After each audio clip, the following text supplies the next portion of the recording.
jeûner des produits qui sont pas bons. Donc vous allez jeûner des produits laitiers, d'autant qu'il n'y a pas que des facteurs de croissance dans les produits laitiers. Il y a quoi? Ah ben ça on va vous le dire. On va vous dire qu'il n'y a que du calcium. C'est un produit blanc, donc il y a du calcium, et quand vous allez tous finir en poussière, il faut absolument que vous en preniez, de toute façon vous finirez en poussière. Et les femmes qui consomment le plus de produits laitiers dans le monde sont en Suède, ce sont celles qui ont le plus d'ostéoporose. Pourquoi?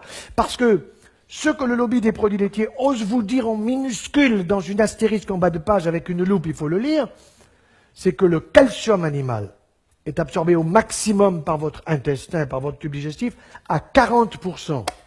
Ça veut dire qu'il y a 60% qui normalement foutent le camp dans les déchets. 60% dans les déchets.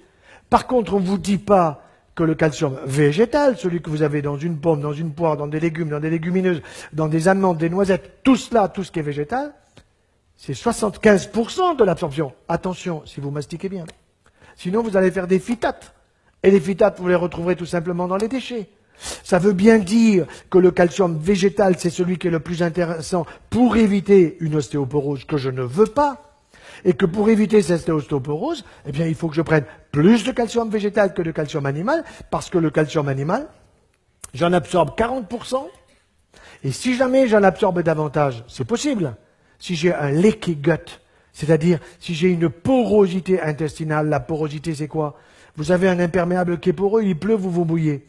Si vous avez un intestin qui est poreux, ça veut dire qu'il y a des molécules qui passent, ça c'est juste, le fructose doit passer, mais s'il y a trop de calcium qui passe, le calcium il arrive sur l'os, et moi je vais vous faire le dialogue avec l'os.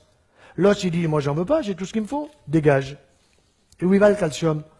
Va où tu veux. Il va dans le sein, microcalcification. Il va dans la prostate, microcalcification, risque de cancer. Il va où? Eh ben, il va dans les articulations. Et vous avez de la coxarthrose et de la gonarthrose. Et mes collègues orthopédistes me disent, mais ferme-la. Mais on a les prothèses maintenant de genoux, de hanches, d'épaules. On a mis au point le coude et le poignet, mais on se les fait en or, les bonbons. Je suis pas d'accord. Et je vous raconte une anecdote personnelle. J'ai un de mes frères qui a quasiment 2 ans de plus que moi, qui avait une belle coxarthrose bilatérale et qui souffrait de ses 2 hanches. Alors j'ai pris la radio, je suis allé voir un copain orthopédiste, qu'est-ce que tu en penses? Il me dit, ton frangin, il faut lui changer les 2 hanches. Bon, il a été d'accord, parce qu'il avait mal. Alors on ne change pas les 2 en même temps, parce qu'il y a des risques emboligènes, etc. Donc c'est l'une après l'autre, à 3 ou 4 mois de distance. Alors je vais le voir après la première opération, et alors bon, il était content parce que c'était fait, mais il me dit, tu sais, les chirurgiens, vous êtes emmerdants, parce qu'il y a des tuyaux par-ci, des tuyaux par-là, puis il y a la rééducation, puis je peux pas bosser, et puis de toute façon, dans 3 mois, il y a l'autre côté à faire.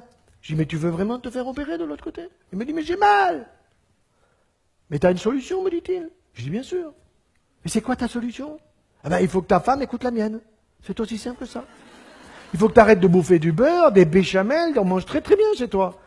Mais c'est la cata. Tu manges beaucoup trop de pain. Ah, mais je me régale avec le pain. Ah ben oui, tu te régales, je suis d'accord, tu te régales parce qu'il est fait pour que tu te régales. Mais il t'esquinte la santé. 1, tu as du surpoids. 2, tu manges trop de produits laitiers. 3, tu manges trop de viande rouge. Et pourtant, un bon poisson, des fruits de mer, de la viande blanche. Bien sûr qu'un charolais, c'est bon 1 fois par semaine, mais pas tous les jours. Ah, mais le soir, ils vous disent, les gens, je mange pas. 3 tranches de jambon. D'accord. Bon. Bien sûr.